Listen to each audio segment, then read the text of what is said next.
But hey everybody, it's Mike. I'm back from Disney World. This video is going to talk about my trip a little bit, some stuff about reselling, stuff in general, just a little bit of everything. As you know, if you've watched my channel, it's not all about the things we find. It's about some other stuff. So we're going to talk about that on this video, and right behind it, I'll put another video up, and that video is going to show you some of the stuff I sold, because I feel if I put these two together, it'd be way too long. So stick around, watch this one, and then watch the video that we have the next day about what we sold. See you in a second.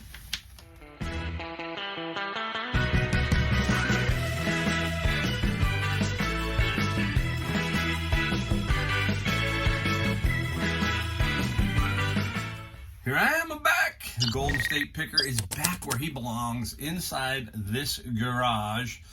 Gone for 2 weeks. Basically 12 days in Disneyland, Orlando area, hanging out with my wife, celebrating 35 years of marriage. That was obviously in November, but hey, we waited. Said we're going to go to Disney World. Yes, we live in California. We don't go to Disneyland because Disneyland's a mess. That's the way I look at it. It's just very crowded there. But hey, we ran into some crowds in Disney World, Florida, but we still had a good time. We had a great time. It was a little colder than I thought. They had that cold spell come down. A couple of nights of freezing weather. You wouldn't think that in Orlando, but it happens every so often. But we had a great time. We had a lot of fun. We saw all the parks, and then we headed over to one of our favorite sections. Is not necessarily Disney World, but Islands of Adventure and Universal Studios Orlando. We really enjoy that. They got Harry Potter Land and a bunch of other stuff. And I got to ride, I think it's called the Velocicoaster. And I've ridden on a lot of roller coasters. That one gave me some issues. That one was wild.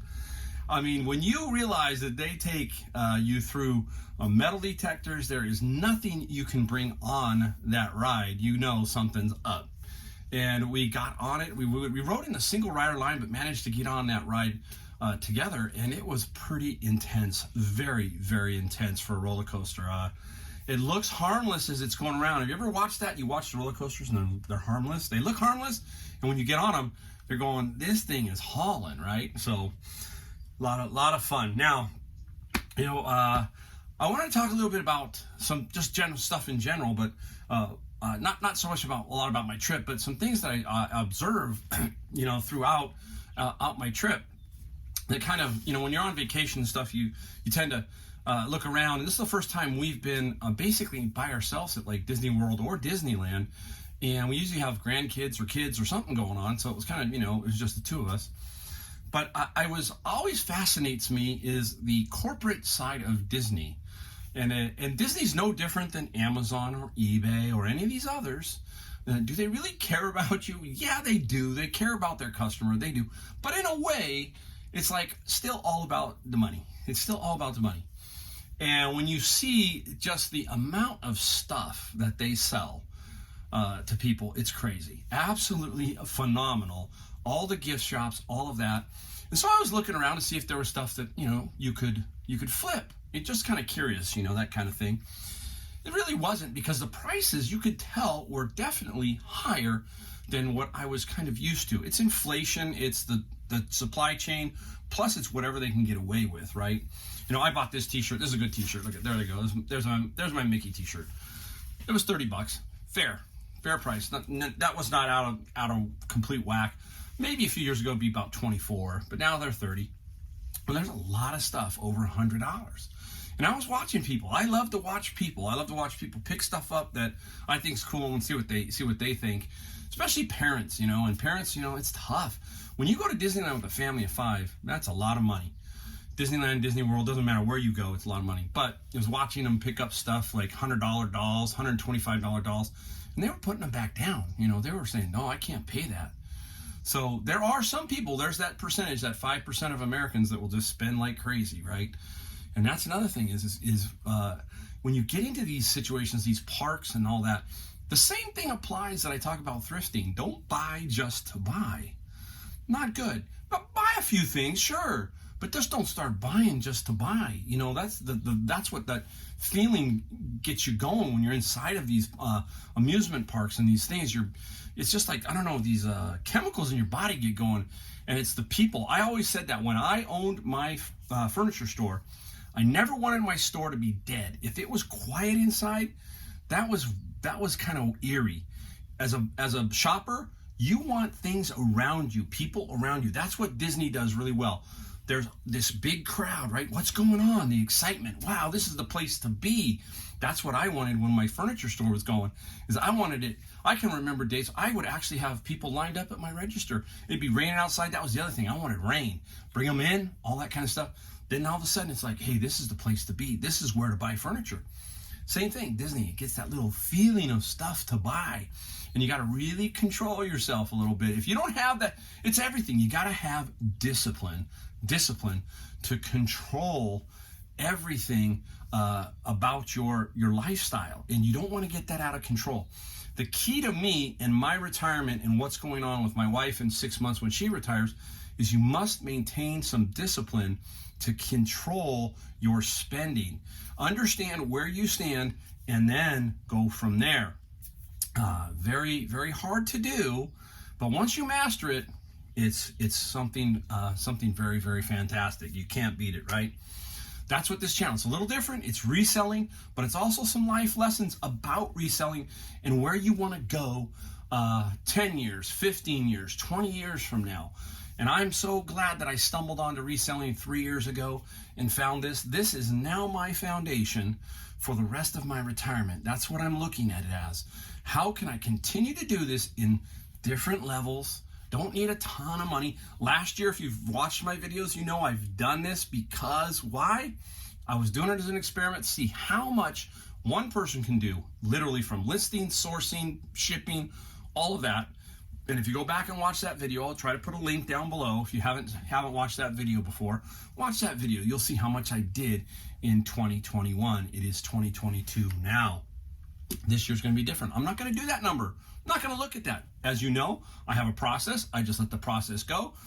I don't set big number goals. I don't put up that big number because this year, obviously, I feel I would not hit that goal, okay, if I put it up there, because I'm doing it different this year. This year is all about a little bit of travel, seeing my grandkids, all that kind of stuff. And that's what reselling does for you. So if you're doing reselling, stick with it, figure out your process, and you will take off, if you get it down right, and your life can change. You can tell I have so much fun. I came home and I'm thinking to myself, hey, this is pretty wild. It used to happen to me. I'll give you 2 examples. So when I was a business owner, I would come home, excuse me, it's still a tad bit of cough. I would come home and I always try to plan my vacations this way. This is how I plan it. I try to take about 11 to 12 days, and then I try to leave myself 3 or 4 days at the back end to kind of get everything done. That's how I do this here. I set my handling time so that when I come back, I still have the weekend to get everything out. Even though I will get everything out, I try to set it that way so that when I do get home, I've got some time to make sure I get everything out. Now, on this particular trip, I sold about 36 items. Not a ton. I'm perfectly happy with that. Perfectly happy. We're going to show you some of that either in this video or the next video. We might make 2. So we'll probably make 2. And we'll show you. So you have to wait. I'll try to do them like maybe back to back, that kind of thing. Make it a little easier. This one here will be mostly about, some things that we're talking about. But yeah, so that's how I'd set it. Now, there's 2 different attitudes here because I'm going to show you the difference between owning your own physical retail store and owning a reselling business, that kind of thing. When I owned that, I still had a lot of tie down, meaning I was tied to a physical building, I was tied to employees, all that kind of stuff. So when I left, I still was always seemed to be in contact with my employees, trying to figure out if there was a problem. Those never seemed to go away. Yeah, I had some freedom. I was out on my own, but I never was really 100% disconnected from that retail business. So it did create, over time, it creates some stresses. That's just natural. And that's what happens to you is you get these stresses and these strains from that. So the reason why I didn't want to do the retail side anymore is it was pretty much that. I was like, man, this is getting stressful. and it was like not as much fun. That's the key to owning your own business. If it's fun and you enjoy it, that's what it's about. That's 100% what it's about. And when that is gone, and I realized that that was gone, it's time to move on. It's flat out time to move on.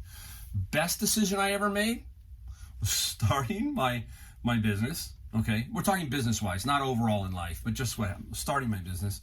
The second best decision was when I needed to go. Now, here's something.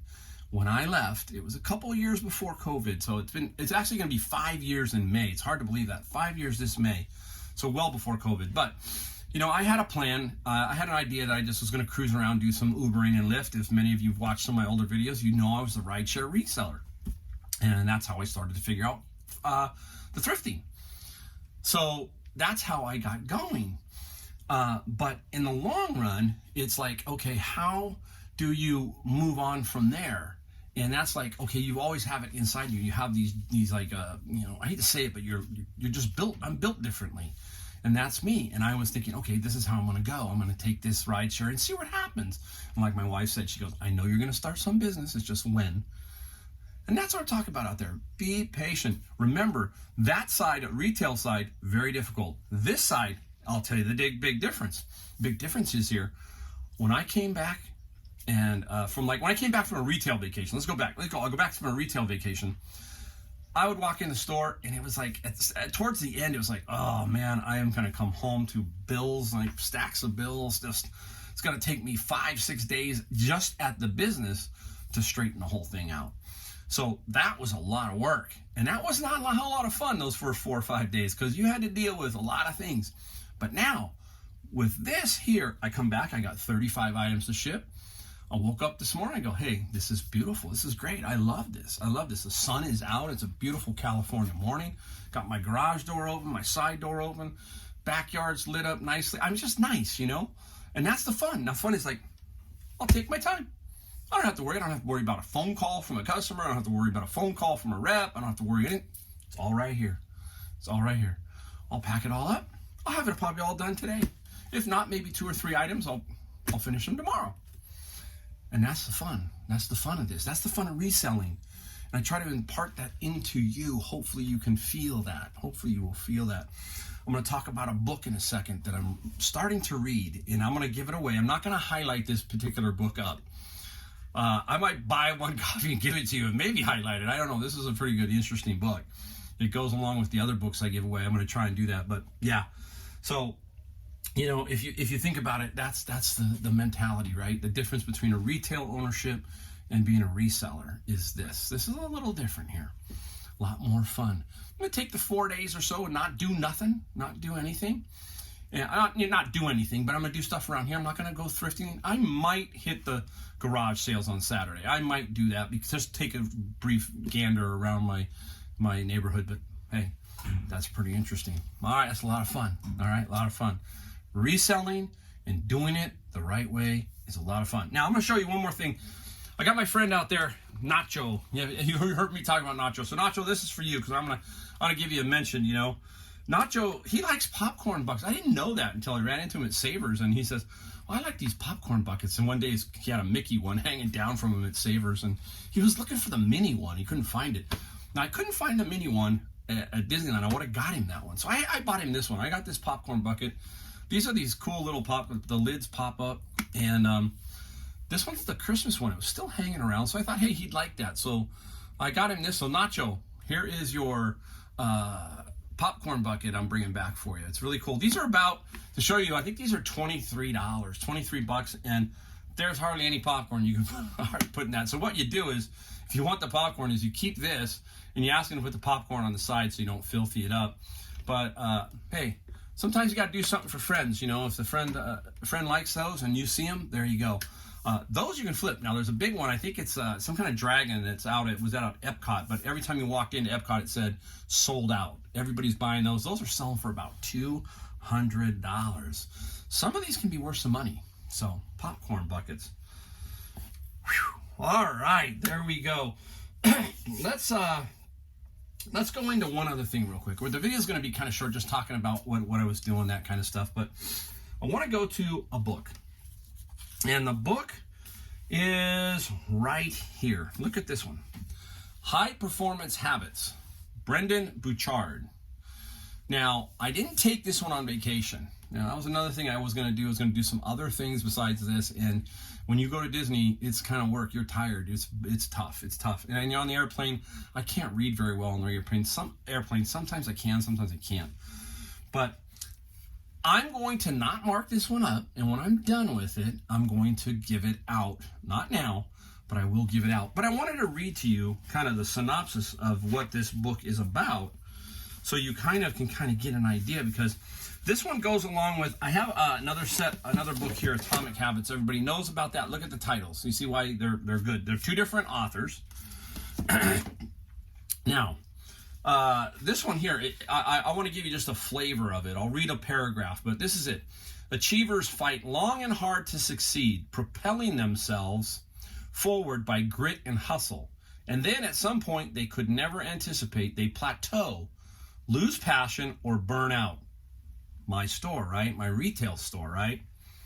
To outside observers, they may appear steady and calm as they plod ahead, but deep inside, achievers often feel that they are thrashing about, lost in a sea of priorities and opportunities. They feel unsure what to focus on or how to confidently replicate or scale their success. They come far in life, yet still have no standard operating principles for sustaining success. Even though they're capable, many live in a constant fear and that they will fall behind or catastrophically fail to handle the demands of the next level of success. Why the fear and hardship, and why do people break free from, and why do some people break free from this reality? Keep rising higher and enjoy the vibrant well-being and abundant life-term success that so many envy or consider out of reach. Right? So, how do you sustain success? Burnout, all of that. So this book is going to be a really interesting read. This is an interesting read. I can tell you, this is the type of book that I feel everybody should read. If you're going to read books like this. High Performance Habits, Atomic Habits, some Dave Ramsey, Total Money Makeover. I mean, I've got a lot of these books floating around. Tools of Titans. Read what makes people successful and take pieces from each book and apply it to your life. That's what I feel makes you better. You need to. You don't have to read 1,000 books. You can if you're a book reader. That's great. But if you don't like to read, just pick up a few. Even if you only read halfway through the book, right? Doesn't have to read all the way through it. Pick some things, highlight some things, and go back to them and get the inspiration for what makes you successful. That's the key, is how do you keep it going forward? That's the thing, is how do you keep that enthusiasm? And when you don't have that enthusiasm, recognizing that and saying, I either have to make a change or completely move to something else. That's the difficult thing. That's the other thing I saw at Disneyland.